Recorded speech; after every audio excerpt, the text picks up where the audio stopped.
नमस्कार दोस्तों, मैं सनी, आप देख रहे हैं आवाज़। मैं आज मुखर्जी नगर में आया हूँ, तो वहाँ देखते हैं, स्टूडेंटों से पूछते हैं उनकी जो कल एक रिजल्ट आया है सीपीओ का, उसके बारे में पूछते हैं स्टूडेंटों की राय क्या है।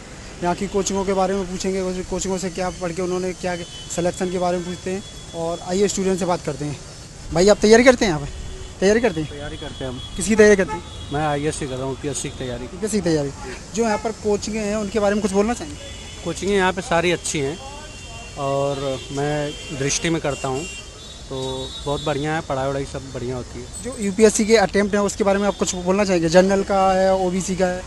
अभी तो मेरा अटेम्प्ट नहीं, मैं ओबीसी के बारे में बोलना चाहता हूँ कि जैसे ओबीसी का जो है रैंक जो है वो थोड़ी कम होती है, जनरल का ज़्यादा होता है, तो मेरे ख्याल से बराबर हो जाना चाहिए। क्योंकि जनरल में थोड़ा कम मिलता है और ओबीसी में ज़्यादा मिलता है। हाँ, तो मुझे ये बहुत चीज़ बेकार लगती है। ओबीसी और जनरल ये आरक्षण एक समान हो जाए तो बहुत बढ़िया है।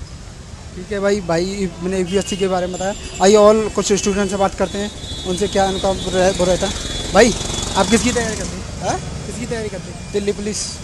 डीपी की। तो कल सीपीओ का रिजल्ट जो आया है उसके बारे में आप क्या बोलना चाहेंगे? नहीं भाई, उसका पता नहीं मुझे। तो आप दिल्ली पुलिस की तैयारी कर रहे हैं। दिल्ली पुलिस में सीपीओ भी एक पोस्ट होता है, सीपीओ के थ्रू जाते हैं जो लोग। तो मैं हेड कांस्टेबल की कर रहा हूँ, मुझे ये नहीं पता सीट। अच्छा, बंडी एग्जाम करते हैं। तो यहाँ पे जो एसएससी की तैयारियाँ होती हैं, जो कोचिंगों के बारे में बोला जाता है कि ये कोचिंग ऐसी, तो मतलब कोचिंग के बारे में आप बताएंगे क्या है? हाँ, पहला ही दिन है भाई, डेमो के लिए आया था। अच्छा, फर्स्ट है। तो आपका कैसे, आपको यहाँ पे मनोबल कैसा लगा है आपका? बढ़िया है। बढ़िया हो। यहाँ की जो हवा है, यहाँ का जो पढ़ाई का कल्चर है, वैसा कैसा रहा? अच्छा लग रहा है। अच्छा ठीक है भाई, आप किसी तरीके से? Delhi police head constable. Delhi police. जो बंडी एग्जाम के लोग वैसे माना जाता है, यहाँ पर यूपीएससी माना जाता है, लेकिन यहाँ पे जो बंडी एग्जाम के लिए कोचिंगों का कैसा नज़रिया है? अच्छा है। अच्छा नज़रिया है। तो चलो ठीक है, और भाइयों से बात करते हैं। भाई आप जो ये प्लेट बांट रहे हैं, इससे कोई क्या लगता है स्टूडेंट आ सकते हैं? हाँ भाई, आते हैं स्टूडेंट। स्टूडेंट जो यहाँ पर कितना पहले से कितना स्टूडेंट है? अब तो बढ़ गए हैं, काफ़ी स्टूडेंट हो गए हैं। मतलब मैं यहाँ पे जो आपको जो ये दिया जाता है ऐड करने के लिए, स्टूडेंटों को बुलाने के लिए, तो स्टूडेंट का क्या नज़रिया इससे रहता है? आते हैं? इससे देख के स्टूडेंट आते हैं। ठीक है, आइए और लोगों से बात करते हैं। भाई आप किसकी तैयारी करते हैं? किसी तैयारी करते हैं? मीडियम कौन सा आपका?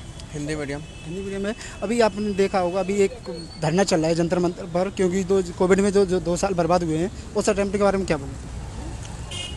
कहाँ चल रहा धरना? मैं तो अभी नहीं सुना, इसके पहले तो नहीं सुना कभी। अभी 4-5 दिन ही हुए ही जंतर मंतर धरना हुआ, यूपीएससी के स्टूडेंट कर रहे थे। नहीं पता भी है इसके बारे में। तो आप मित्र हैं, उनसे बात करते हैं। किसकी तैयारी करते हैं मित्र? यूपीएससी यूपीएससी की। मीडियम कौन सा आपका? हिंदी मीडियम। जो आपको मुखर्जी नगर कैसे क्यों चॉइस किया आपने? मुखर्जी नगर तो हिंदी मीडियम के लिए सुना था, बढ़िया यही है, और तो आप तो कोई ऐसा जगह मिला नहीं। फिर यहाँ आए, 1-2 कोचिंग में डेमो लिया, फिर देखा दृष्टि ठीक थी तो इसमें एडमिशन ले लिया। अच्छा, एडमिशन लेने के बाद जो आप जब घर से यहाँ लोगों के बारे में सुना कि यहाँ से निकलते हैं, लेकिन हिंदी मीडियम का जो रिजल्ट है वो दिनों दिन कम होता जा रहा है, उसके बारे में क्या? नहीं, जैसे रेशियो के हिसाब से देखें तो कम नहीं है इतना। जो रेशियो है, जितने लोग हिंदी मीडियम मेंस में अपेयर हो रहे हैं उनकी तुलना में बराबर है, इतना भी कम नहीं है। अगर पूरा अपन अनुपातिक रूप से तैयारी करें तो ऐसा कोई वो नहीं है हिंदी मीडियम वाला। लेकिन हिंदी मीडियम में कुछ अलग देखा जाए कि इंटरव्यू में भी नंबर कम रखे जाते हैं, उस पर क्या आप कुछ बोलें? सर इस बात में तो इतना नॉलेज नहीं है, पर शायद तक जहाँ तक सुना है मिथ है इतनी। मतलब इंटरव्यू में नंबर की तो कम कोई चांस नहीं। रवि कुमार सिंह के 2 बार इंटरव्यू में बढ़िया नंबर आए उनके। तो जो पोस्ट है ना, जो यूपीएससी पोस्ट है यूपीएससी निकालती है, उसमें कुछ कमियां कर दी गई हैं, पोस्टों में कुछ कमी कर दी गई है। जैसे स्टूडेंट बढ़ रहे हैं और पोस्टों को कम कर दिया, उससे आपको क्या इफेक्ट पड़ेगा? इसके बारे में नॉलेज नहीं है था, क्योंकि स्टूडेंट तो दिनों दिन तैयारी करते चले जा रहे हैं, लेकिन पोस्ट को कम कर देना ये कम कैसे नहीं है। ये डाटा शायद तक देखो तो इस बार है 776 है शायद तक, इस बार ज़्यादा है पिछली बार से पोस्ट। तो अभी टॉप में सिर्फ एक रवि सियाग आए हैं जो टॉप अच्छा, टीम में। मतलब कम हो रहे हैं हिंदी मीडियम, यही बताना चाह रहे हैं। कम क्यों? ठीक है। मित्र अग्निवीर के बारे में आप क्या बोलना चाहेंगे? देखो, जहाँ तक मैं बोलता हूँ कि जो लड़के हैं वो प्रोटेस्ट कर रहे हैं, वो अब तो शायद कम होंगे और जो जनरल मेजर है उन्होंने बता दिया है कि वापस नहीं ली जाएगी, तो उससे एक बयान से अब लड़के जो प्रोटेस्ट कर रहे हैं वो तो कम हो गए। पर जहाँ तक मुझे लगता है अग्निवीर एकदम सही है और कई देशों में चल भी रही है, जैसे इजराइल है, वहाँ ये काफ़ी टाइम से चल रही है। और अगर मान लड़के जहाँ तक बात करते हैं कि 4 साल ही रखा जाएगा, उसके बाद बाहर निकाल दिया जाएगा, तो आप तैयारी करो। जो 25% लोग उनमें आओ, आप 16 साल की जॉब करो, बढ़िया। लेकिन उनका मानना है अप टू 25, ना कि 25% सेफ है।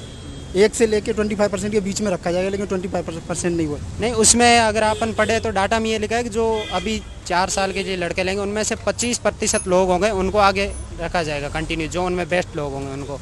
पहले क्या होता था, पहले तो परमानेंट कर दिया जाता, लेकिन अब ये 4 साल के लिए बेरोजगार लड़के हो जाएंगे, उनके लिए फिर क्या रहेगा? बेरोजगार कैसे हो जाएंगे? अगर बढ़िया करो मेहनत तो उन 25 में आ जाओ आप, ठीक है। और दूसरी बात, बेरोजगार नहीं हो, कोई लड़का है 17-18 साल में मानो अग्निवीर चला गया, अब वो 17 साल में अग्निवीर में जाता है, ठीक है, 21-22 साल तक वापस आता है, उसके पास 12 लाख रुपए भी होंगे, ठीक है, पूरा एकदम पैसा आगे, अगर वो चाहे तो यूपीएससी की तैयारी कर सकता है, बिजनेस कर सकता है, उसके पास एक प्रॉपर प्लान होगा अपनी, मतलब घर वालों के पैसे वो इस तरह नहीं रहेगा, उसके पास एक मतलब आर्थिक रूप से वो मजबूत होगा लड़का 17 से 22 की एज में, मतलब। और एक पोस्ट भी तो बढ़ाई है ना, वो देखो पोस्ट भी तो बढ़ाई है। लेकिन एक चीज़ देखा जाता है, सरकार ने ये रूल क्यों लाया है? लेकिन युवाओं के लिए तो रूल इसलिए लाया है कि मतलब जो ज़्यादा से ज़्यादा पहले पोस्ट कम निकाली जाती, ज़्यादा से ज़्यादा लोग आए और ट्रेंड होके मतलब एक ट्रेंड युवा बने, जैसे मतलब वहाँ ग्लोबल अगर अपन कंपैरिजन करना चाहे तो मतलब जैसे इजराइल और वहाँ में ये रूल चल रहा है, तो सरकार एक ग्लोबल चीज़ बनाना चाह रही है, उसके युवाओं के पास मतलब वो चीज़ हो पावर। क्योंकि जो मतलब सरकार का ये मतलब है कि सेनाओं को मजबूत करना, युवाओं के अंदर जो देश के प्रति देशभक्ति है उसको जगाना। हाँ सही। और अग्निवीर के जो अभी लड़कों ने प्रोटेस्ट किया है, उनमें कुछ लड़कों के नाम आ गए, FIR भी हो गई है, उन पर क्या बोलेंगे? उन पर मुझे इतना उनका आइडिया नहीं है, क्योंकि मैं यूपीएससी में लगा। प्रोटेस्ट करना चाहिए कि नहीं करना चाहिए? प्रोटेस्ट मेरे हिसाब से गलत है। अगर आप शांति प्रिय, हर एक चीज़ का संविधान के अनुसार सॉल्यूशन है, आप शांति से हर एक चीज़ का विरोध कर सकते हो, पर जो लोग लड़के मतलब सड़कों पे मैं क्या बताऊँ, वो आग जला रहे हैं, ये चला रहे हैं, वो तो कहीं किसी मतलब एंगल से देशभक्त तो लगते ही नहीं है ना। तो देशभक्त के लिए ये मतलब सड़क पर जलाना, उपद्रव करना ये ज़रूरी है? ये आप पूछ रहे हो कि वो सही है कि नहीं, मेरे हिसाब से तो गलत है। मेरे क्या, संविधान के हिसाब से ही गलत है। संविधान आपको हक देता है, आप शांति से हर एक चीज़ करो, आपकी अपील सुनी जाएगी, पर लड़के गाड़ियाँ तोड़ फोड़ कर रहे हैं, किसी का अगर उसमें कोई लेना देना नहीं। मानो एक गाड़ी का वीडियो आ रहा है कि उसकी गाड़ी जला दी गई, उसमें कोई गलती नहीं थी बेचारे की, उसकी गाड़ी जला दी गई।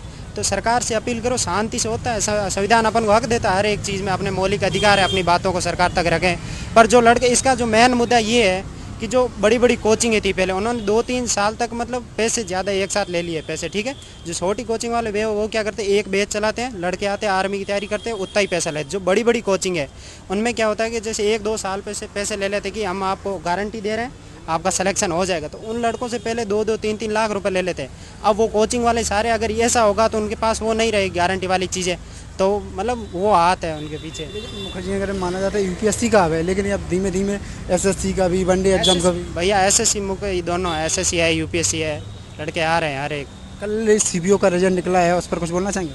सर कल मैं बोलूँ, नाम तो पता नहीं, टॉपर आया था, हमने ये शायद यही है था, हमने जश्न देखा था, बढ़िया, यहाँ KD कैंपस का लड़का है, यहाँ मुखर्जी नगर में रह के तैयारी की थी, इतना पता है बस उसके बारे में। ठीक है ब्रो, थैंक यू।